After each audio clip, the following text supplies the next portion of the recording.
Come on, listen. David Stringer. Jim, thanks so much.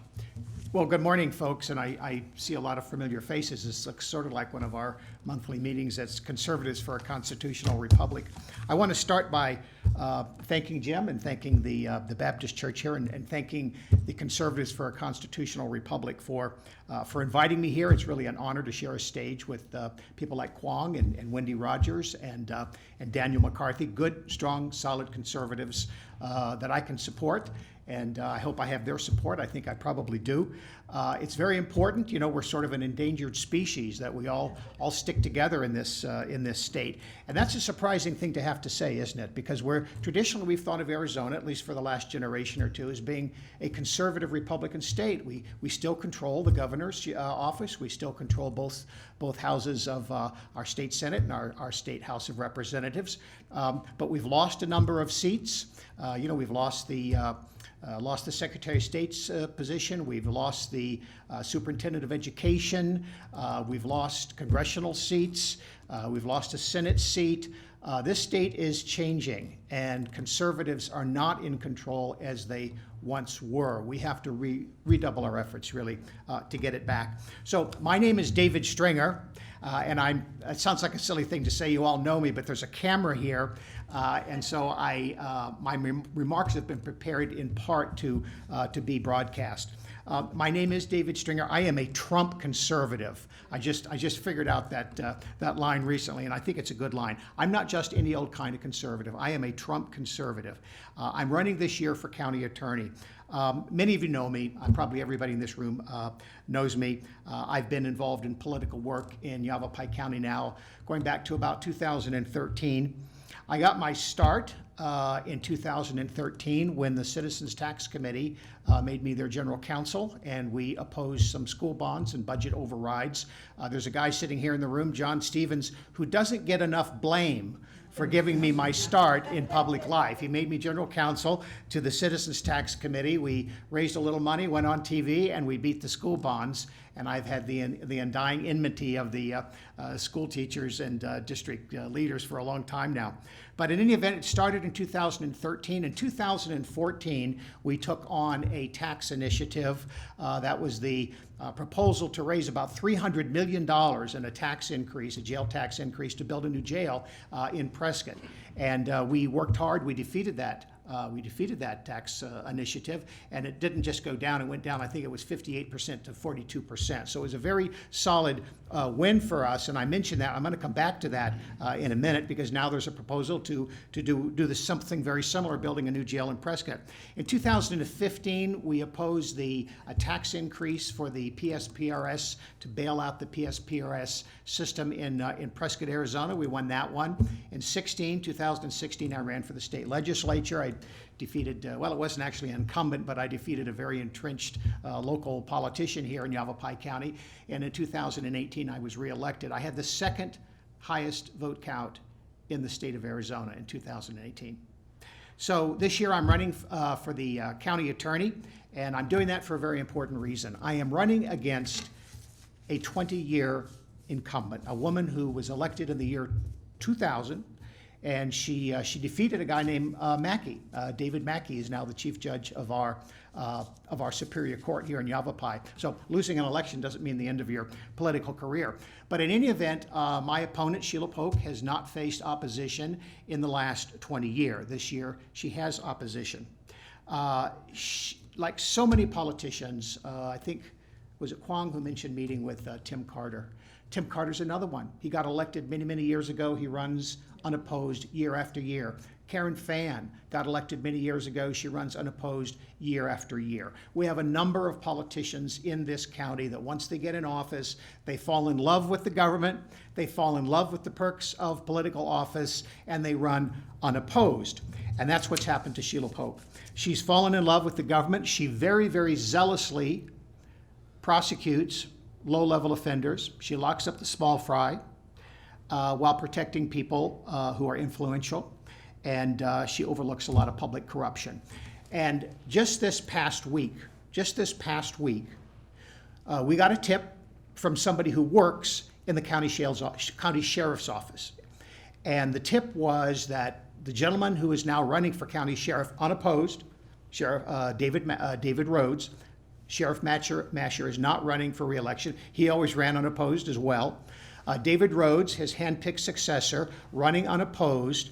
We got a tip about a relationship that he has that is not publicly well known. He's a proponent of something called a mental health treatment for inmates. It's actually kind of a good thing. I support it myself. He's a very tough on crime kind of guy. He's a deputy sheriff, but he supports mental health treatment for inmates. And so does our county attorney, Sheila Polk. She says she wants to decriminalize mental illness. Kind of a good thing, kind of thing almost anybody can support. But what we have learned is that the company that provides those services, the company that provides the mental health treatment for the inmates in our county jail, the CEO is David Rhodes' wife, April Rhodes. You didn't know that, did you? I didn't know that either. But somebody that's exactly right. We've seen this pattern over and over again. Karen Fan running the transportation committee. She owns a transportation company, and her husband builds roads and highways. So we see this kind of inside dealing in our county government. It's been going on for a long time. But we were just made aware of this. We are looking into it. Prescott E-News is looking into it. We've got an investigative reporter working on the story. But I was not aware of this. And how many of you were aware of this? It's not a secret. You could find it out if you went to all the county meetings when they approved the budgets and approved these contracts. I don't think anything illegal has happened. But it certainly does look to me like a very, very obvious conflict of interest when you are in a public office and you are promoting a policy, namely mental health treatment for inmates, and your own wife is running the company that provides those services. That's a bizarre thing that's happened. But the County Board of Supervisors are well aware of this. Sheila Polk is well aware of this. The insiders are well aware of this. But we aren't. We aren't until now, but I'm going to make everybody aware of this, and that's one of the reasons I'm making these comments here today. You'll hear a lot more about this as the campaign unfolds. Now, I'm not running against David Rhodes. He's running unopposed. I don't know how he can be defeated since he's running unopposed. But I am running against Sheila Polk, and she's known about this for a long time, and she's done absolutely nothing about it. And that's the pattern that we've seen here in Yavapai County for a long time. So it's not that something is illegal. I'm not making any accusations against Mr. Rhodes or his wife. What I'm suggesting is there is a very clear potential conflict of interest that our Board of Supervisors and our county attorney should have looked into, should be looking into. They have not. And unless we get a new county attorney, it will probably never be looked into. So I have spent my life as an attorney. I was admitted to practice law in 1978 in Washington, D.C. I had my career back east in Washington and in Maryland. I was admitted to practice law in Maryland, I believe, in 1991. I was licensed as a CPA in 1992 in Maryland. I was admitted to practice law here in Arizona in 2004. So I've been involved in the practice of law, as we say. I've been an attorney for almost 40 years. I have an unblemished record with the Bar Association. So I'm still admitted in those jurisdictions, and I have an unblemished record as an attorney. I have never, ever in my entire career as an attorney been found to have been engaged in any kind of misconduct. So I'm running for county attorney now. I'm hoping to bring sort of some fresh perspective to the prosecution of crimes here in Yavapai County. We like to think of ourselves as a free people. We are a free people. We have the Constitution. We're a nation of laws. There are a lot of good people in our government, but we are also the most heavily policed society in the world. The United States has about 5%, actually a little bit less than 5% of the world population. We have about 25% of the world's prisoners. I spent most of my career back in Washington, D.C., which is the most heavily policed city in the world. We don't realize this. We think, isn't it Pyongyang, North Korea? Isn't it Beijing, China? Isn't it, Havana, Cuba? No, it's Washington, D.C. We are the most heavily policed. Washington, D.C. is our capital, is the most heavily policed city in the world. When I was practicing law in Washington, D.C., and I did a lot of criminal trial practice, about 5% of the DC police force was under investigation by Internal Affairs, and they could not testify in court. 5%, think of that. That's astonishing. That's an astonishing high number. So I learned sort of about the government corruption, the deep state. I learned about this many, many years ago. We're starting just sort of learning about this now with these investigations of President Trump and the corruption in the FBI and the corruption in our national security agencies. I learned about these kinds of things many, many years ago as a young attorney in Washington, D.C. And it kind of changed the course of my professional life, and it changed my perspective on government. I think government is something to be feared, quite frankly. I think, we depend on government. They provide important government services. We have to have roads. We have to have schools. We have to have certain things that the government provides. But the government also has tremendous power. And we need to keep the government on a short leash. And we can't afford to keep electing politicians who fall in love with the government, become part of the problem, and it's almost like an us-them kind of thing. We're just the dummies who go to the polls every couple of years and re-elect them so they can hang on to their perks and their privileges. And that's what we've had here on a small scale here in Yavapai County for a long time. The criminal justice system that we have here in Arizona, I was about to say the United States has 25% of the world's prisoners. The state of Arizona has the fourth highest incarceration rate in the United States compared to all the other states. And here in Yavapai County, we have a higher incarceration rate than the state average. So here we are as a rural area, a lot of elderly people, a lot of retirees, a fairly low crime rate, and yet we are sending more prisoners to the state prison per capita than many of the other counties in Arizona. Why is that? And that's because we have overzealous prosecution of low-level offenders.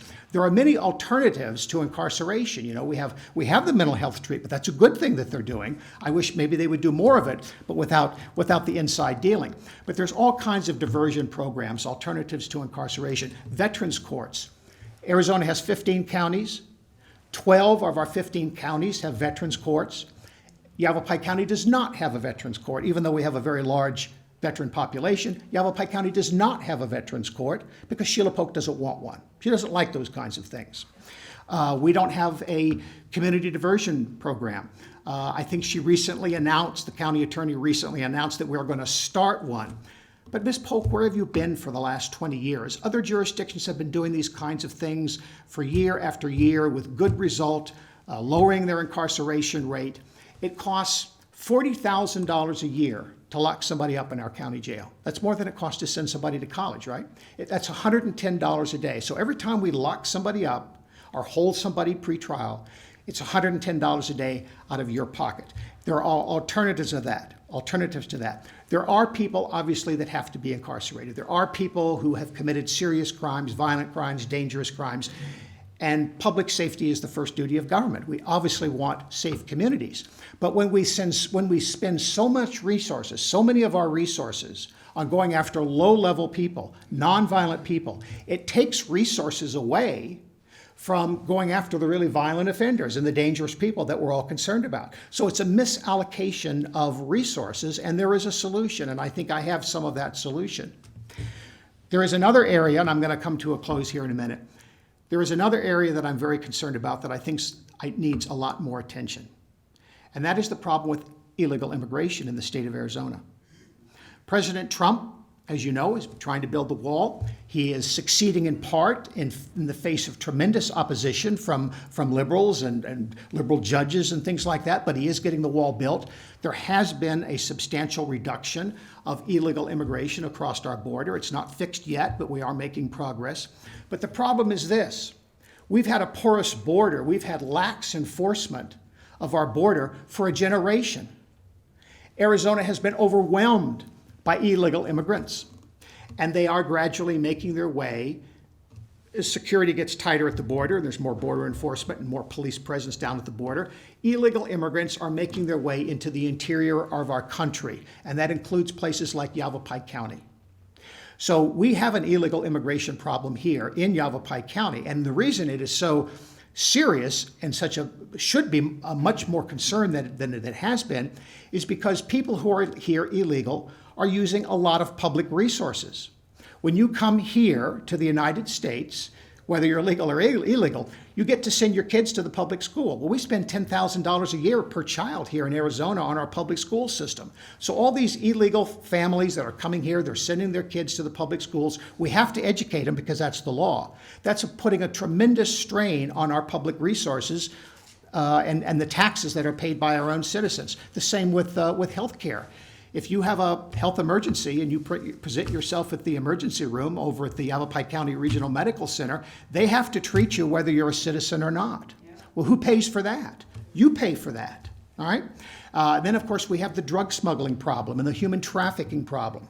So illegal immigrants are creating a huge drain on public resources all over the state, and including here in Yavapai County. So I will prioritize the identification of illegal immigrants in Yavapai County, and I will turn them over to federal authorities for prompt repatriation to their home countries. That's something I think is that will save us a lot of money. That will save us a lot of money, and we can use those resources to go after the truly bad guys. So that's my presentation here this morning. I'm happy to take any questions. And again, thank you for Conservatives for a Constitutional Republic for endorsing me. I did get a little check from you guys, and very much appreciated. Rose? Sheila Polk is very good with what she's done with Attorney General Tom Horn. Yes, many of you were here was it January? Yes. When Attorney General Tom Horn came up to tell us about the abuse of her prosecutorial authority. Sheila Polk was the attorney because there was a conflict of interest down in Phoenix when allegations were made against our Attorney General. Sheila Polk became the prosecuting attorney, and she found against Mr. Polk. And he sued her, and the Court of Appeals found that she had abused her prosecutorial authority. She abused her prosecutorial authority in such an egregious way that both the federal court and the Arizona State Supreme Court have stripped her of immunity as a public official. Normally, public officials, when they make a mistake, don't get sued personally. But in the case of Sheila Polk's prosecution of Attorney General Tom Horn, she has been stripped of that immunity because of her egregious conduct in prosecuting and investigating the former Attorney General. Ed? Yeah, we have a problem with alcoholism and drunk driving and DWIs and all that kind of stuff. Now let's throw into the mix marijuana, the legalization and all that. How are we going to deal with that problem? Well, that's actually a very good question, and it requires really some deep analysis and discussion. But let me just point this out, and I know exactly where you're coming from on this. And by the way, I am not supporting the decriminalization of marijuana. I never have. But the reality is this. Arizona is now surrounded by states that have decriminalized marijuana. California, Nevada, Colorado have all now decriminalized. Recreational marijuana is legal. So how can you say to somebody who's legal in California, legal in Nevada, legal in Colorado, they drive across the border into Arizona to go skiing in Flagstaff or what have you, and now they're felons? You see, that doesn't make sense. That just doesn't make sense. Somebody can not be a non-criminal in one jurisdiction and a felon in the state of Arizona. I'm sorry? Same with guns. Same with guns. So I think, although I'm not a big fan of marijuana, I was an attorney for many years. I did represent many people who were charged with drugs, including marijuana. I've represented people who smoke marijuana. I've represented people who distribute marijuana. Here's my thing on marijuana: they're all losers. The only people that come out ahead on the drug laws are the lawyers who defend them. So I don't think marijuana does anybody any good. But how much money, how much of our resources do we invest in locking these knuckleheads up, you see, at $110 a day? So that's the question. You can argue it either way. I'm a lawyer. I can argue it either way. But I will tell you this. I am not supporting the decriminalization. I'm not supporting the voter initiative. I'm not going to go out and demagogue on it, but I'm not going to support it either. Let the voters decide. Tom. Would you address the issue of Sheila Polk, who has denied the local political issues that have come up, like the attack that were made on our fine Pam Pearsall, our county assessor, who she allowed that to not be handled here in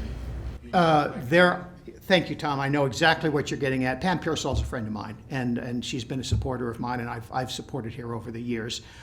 There are many unclean hands in what was done to Pam Pearsall. Many unclean hands. Sheila Polk was among them, but there were many other people who I believe were complicit in the hit on Pam Pearsall. But what Sheila Polk did in particular was refuse to give her legal counsel. When she went to Sheila Polk and said, look, here's the issue, they're coming after me, I'm a public official, I should be able to defend myself, they've got lawyers, I should get a lawyer. And Sheila Polk said, good luck. Good luck. Got no help from the county attorney's office. I would never do such a thing. The county attorney has to be even-handed. Yes, the people who are coming after her, they have a right to come after her, and they have a right to their attorneys, but the person who's being pursued, the person who's being investigated, they have a right to be protected and defended as well. So that's what I would do as county attorney. That's a great question, Tom. Myrna. Hi, here's my question. You know, when Sheila Polk appears, she likes to tie herself to Sheriff Masher. It's like they're married. Right, and then they have these roads. So my question is, how can you in your campaign overcome that? And then let me just make a comment about Sheriff Masher. People like him, some even love him, but I find him to be silent. Why do I say that? I said, where are you in joining the other sheriffs in saying that you are not going to uphold any unconstitutional laws here in Arizona? What's the response? It wasn't even from him, it was from his assistant, who basically said, kind of like, I'm busy arresting people, and I have sick cops, I have better things to do. That's nice, but he should have really made a pronouncement so that the voters know where he stands. Well, Myrna, as you're aware, and of course you were one of the moving spirits behind the Second Amendment sanctuary resolution that was finally passed by the Board of Supervisors, which neither Sheila Polk nor Scott Masher supported. I think now they give sort of tepid lip service to it because they know that's what the voters want. But initially, what we had been told by the Board of Supervisors is that they were never going to take it up because the governor didn't want it and because Sheila Polk didn't want it. They finally had to change their story. But getting to your point about Sheriff Masher, and I'm not here to bash on Scott Masher. I think in many ways he's been a good sheriff, and I think he's an honorable man. But he has certainly not been outspoken like some of the other sheriffs around our state. I believe the sheriff in Mojave County came out and flatly said, I'm not going to enforce an unconstitutional law. Scott Masher, and there was another show, was it La Paz? I forget the other county, but from Pinal County, yes. So we've had a couple of courageous sheriffs. I saw one of them on Fox News the other night. A couple of courageous sheriffs in Arizona said, look, I know the Constitution. I'm not going to lock up my citizens in violation of the U.S. Constitution. That some of the things that Governor Ducey has done in his proclamations have simply been too close to the line and maybe over the line in terms of violating your due process rights and your constitutional rights to property and things of that nature. So we have had sheriffs speaking out on that. Sheriff Masher has not been one of them. Okay, thank you. So therefore, if the sheriff issued a citation against the business for opening, you wouldn't enforce that? That's exactly right. And thank you for reminding me to say that. Nobody gets charged unless the county attorney charges them. Cops can go out and arrest anybody they want, but the case doesn't go to court unless the county attorney says, yes, we're going to take that charge and prosecute it. I will tell you right now, as county attorney, I will enforce the U.S. Constitution. I'm a member of the Federalist Society. I'm a strict constitutionalist. I respect Second Amendment rights and free speech and everything else that goes with it. I will not enforce an unconstitutional law. And if Attorney General Brnovich or if Doug Ducey or if the voters don't like it, they can recall me. But I'm going to follow the Constitution. I think I better... Thank you. All right, Chris, one more. Am I done? One more. Chris. Dave, as you know, I head up this group of patriots called the Citizens Tax Committee. Yes, sir. And last time Yavapai College had an election, we ran a candidate to stop the continued increase in taxation Yavapai College was throwing on us. When this candidate started to get traction, the board of directors voted to send out a district-specific mailer with a district-specific person paid for by the taxpayers to every mailbox in the county. We thought that was wrong. We thought that was using taxpayer funding in a campaign. We went to make contact with Sheila Pope. We could not get an appointment to see her. She wouldn't see us. I finally took a board of director down. We sat in the bottom of the county building. They sent a minion down, and that minion would only talk with her because she was a member of the board. I wasn't allowed to get access to my public officials. If elected, what would you do? So the average person, and especially me, I was representing 50 concerned citizens, could actually come and see you and present a problem that we thought was immediate and wrong and needed to be fixed. Well, you should have gotten some face time with the county attorney or her deputy. You should have been able to see somebody who, at the decision level in the county attorney's office on something like that. And of course, I don't know all the facts. I know what you've presented here. It certainly does look strange that the Yavapai County College Board would be using public funds that have the effect of influencing public policy. That seems to be just transparently wrong. But again, I don't know all the facts on that. But a great question. Thank you, Chris. Thank you. All right, thank you so much.